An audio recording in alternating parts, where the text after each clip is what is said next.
Hey guys, MCU Collector here with another figure review. We bring to you the Super7 Ultimates G.I. Joe Storm Shadow Cobra Ninja. Happy birthday, Big Bad Toy Store. Congratulations on the 25th anniversary. Here we have their latest exclusive figure, the Storm Shadow. So get your orders in right now at bigbadtoystore.com. Link in the video description below. So we're going to take a look at this version of Storm Shadow with the camouflage look. Very reminiscent of Storm Shadow V2 version 2. The box has kind of that camouflage look to it, and then the figure has it as well. We see all the accessories. We got a bunch of hands. We got a couple of katanas, some throwing stars. Looks like we got a knife and some nunchucks there, so pretty cool. Looking at the back of the package, we get some graphics and everything like that for Storm Shadow. So let's go ahead and get into it and take a closer look. Okay, so here is the Storm Shadow figure out of the package, and I am having some fun with it. I will admit, though, I'm a little confused at the design, if he's from the A Real American Hero cartoon series, or was he comic-based? You guys let me know down in the comments below. I tried to find and do some research, but it sounds like it's kind of more of a what-if type design, or I guess similar in vein to like the comic Cobra b.a.t, the blue one, the San Diego Comic-Con exclusive. This is the only other Super 7 Ultimates G.I. Joe figure that I have. But this one, you know, didn't follow the series and was kind of separate from the other figures, whereas most of the Ultimates line figures actually are going to be cartoon-based, I believe. They have a very nostalgic look and feel to them, in my opinion. So kind of the same with the Storm Shadow. It's just, you know, does the suit accurately represent something, or is this kind of a redesign kind of as part of the Ultimates line? You guys let me know down in the comments below. Same with the orange for the swords, the arrows, the knife, and the nunchucks. You know, does the orange, is that a throwback to the action figure line? You guys let me know that down in the comments below. But we have there a closer look at Storm Shadow, or a good look at him. Let's go in for the close-up look at Storm Shadow and the accessories. Okay, so here's an up-close look at the Storm Shadow, and yeah, so I look back on the original V2 figure, and he did have orange accessories, so that's where we kind of get those from. But we'll go ahead and take a look at all the accessories so we can kind of get that out of the way and everything like that. We get a couple of katana swords here. There's two different lengths there, and you can see a nice silver for the blade, and then just kind of a darker gray, like over half the blade.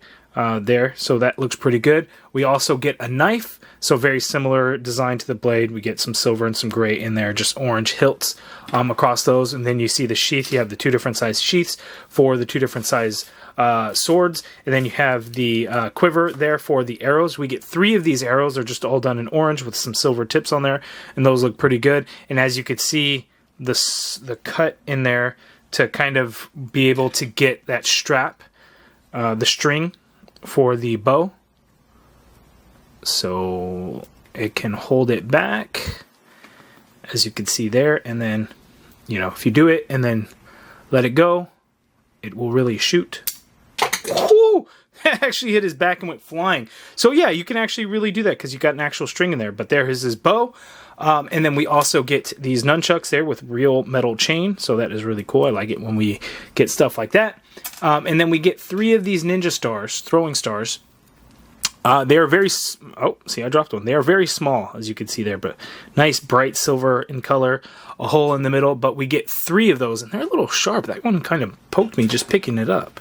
But there we go. See, oh, I see. They're so small though. It's poking my finger. So we get 3 of those, so that we have those there. And then in terms of hands, we get fists on the figure out of the package. Then we get a couple of regular. Let's see. So we have a couple of grip hands with the vertical hinge. So these are going to be like the sword wielding hands there. Then we get a couple of straight open hands here, and then we get these kind of grip hands like this one here. This design of the grip, I use this one for the bow and arrow. It has a vertical hinge, which is nice. And then here on the right, this is the one that I use to hold the arrow and the string on the bow. There it has a standard horizontal hinge. And then this extra set of hands here, these will kind of be like the Ninja Star throwing hands there, and they have the vertical hinges on these. One thing about the Super 7 hands, though, heads up, is the hinges are painted. So I have paint flakes kind of all over the place when swapping out the hands. So just a heads up on that. A little bit of a mess to clean up.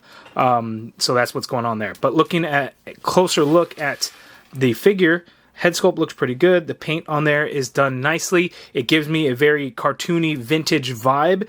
And I think that's what Super 7 really goes for. If I was at San Diego Comic-Con and I heard one of the people giving a tour to somebody. They talked about Super 7 really being all about the nostalgia factor of toys of old, from before. So thinking about like old school G.I. Joe figures, and to me, this is like a larger representation of that.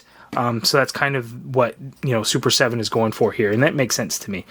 Looking at the camouflage design, it always seemed weird. It's like, oh, it's just like these straight lines. But that's how the figure was, and I know Hasbro G.I. Joe Classified Series is coming out with one kind of around this time. It's just starting to hit stores, so kind of interesting there. But he's kind of all white. You just get the skin tone flesh there for the hands, and then a little bit of black or dark gray paint for the camo. We get a silver stars right here, throwing stars there along his belt sash. The sheath and quiver are all in one, and that's just a black strap with some silver buckle there. And that's it there. So not a whole lot going on, but let's go ahead and check out his articulation.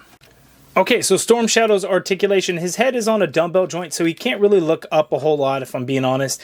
So it doesn't really go up. It feels like I want to get it, and then it just kind of reverts back down, so it doesn't really move a whole lot, which means he can't really look down a whole lot. You basically just kind of get a swivel, and you get a little tiny bit of pivot in there, but it feels like it just retracts right back to where it started.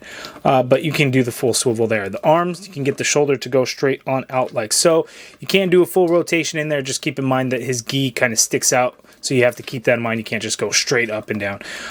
You got an upper bicep swivel in there. Single jointed elbow gives you just about 90 degrees there, and you also have a swivel at that elbow there. Wrist swivel, and they do hinge. I already went over the hinge for the hands earlier. The fists have the standard horizontal hinge on them, and I need to put that fist all the way in. We get a waist swivel in there. You have an ab crunch, but the ab crunch is extremely limited, so it doesn't really go forward a whole lot. Goes back a little bit there, so it's again pretty limited. Legs go out that far apart. You can do full on splits, which is pretty cool. He can kick forward very far. Leg goes back tiny bit. You do get some thigh swivel in there, as it's like a big ball joint in there. So even though you don't see a cut, you can swivel around a little bit. You have a single jointed knee there, gives you about 90 degree bend at the knee. You get a boot swivel at the mid calf there. Foot hinges all the way down. You get some hinge up, ankle pivot, and you do have peg holes at the bottom of the feet for Storm Shadow. So there we go. Now let's go ahead and see Storm Shadow in action with his other accessories and weapons. Okay, so as you can see, with the hand there to hold those throwing stars, it's hard to get him to grip it, so I just kind of had to rest it in there, as you can see. But with these hands, you can't really grip on because they're just so unbelievably thin. So you just kind of have to piece it, on there however need be. I guess that could kind of work too. So that's how you do it. Okay, and then Storm Shadow with these swords there, and they fit in the grip hands nice and tight. No need to worry about them falling out or anything. Nice firm grip on there. Okay, and then holding onto the knife, it's the same grip hands, and actually with those same grip hands, he can hold the throwing stars there, so that is actually pretty good. Nice firm grip right in between the index finger and the thumb on there, so that's cool. I wish we would have gotten some storage for the knife and the nunchucks, though. That would have been pretty cool. Unfortunately, we do not. Okay, and so here we have the nunchucks, and again, these are actual metal chain that's in there, so that is pretty cool. So I don't really know how to pose around with like nunchucks. Like, how is he supposed to look? Like, I mean, I guess it would be one hand. Yeah, you would do it one-handed, right? Or you could do it like under. It'd be the same arm that you would have it under, right? Let's see. So maybe like that. I mean, I don't really know how nunchucks work and how you kind of do it, but I figured it'd be kind of something like that, and then in his other hand, he can have something else. We could always do, one of these throwing stars again. So, bam! There we go with the nunchucks. Okay, so I think I got it. So we have the nunchuck under the arm there. He's holding on to it, and then he's, kind of gesturing like, stop or bring it, right? Like, aha! So there we go. I think I pulled it off. You guys let me know what you think. I think it's good. Okay, so the only other Super 7 Ultimates G.I. Joe figure that I have is the Cobra b.a.t, the Battle Android Trooper. This is the comic version that was exclusive to San Diego Comic-Con a few years ago. So unfortunately, I don't have any others to kind of show you guys the side-by-side comparison, but this is what I have so far. Super 7 is a 7-inch scale line, and then present like a lot of nostalgia to me. To me, this just looks like old school toys in larger format, so I'm kind of digging it. And I had a lot of fun posing around with his different accessories like the nunchucks, trying to figure that one out, and then the bow and arrow and shooting that arrow and it going flying back was a whole lot of fun.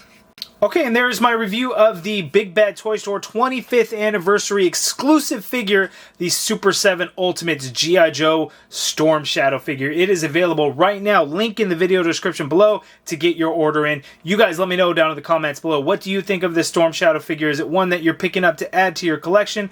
Let me know in the comments below. If you guys like this video, please do me a favor. Hit that thumbs up button. Subscribe if you haven't already done so. And as always, thank you for watching.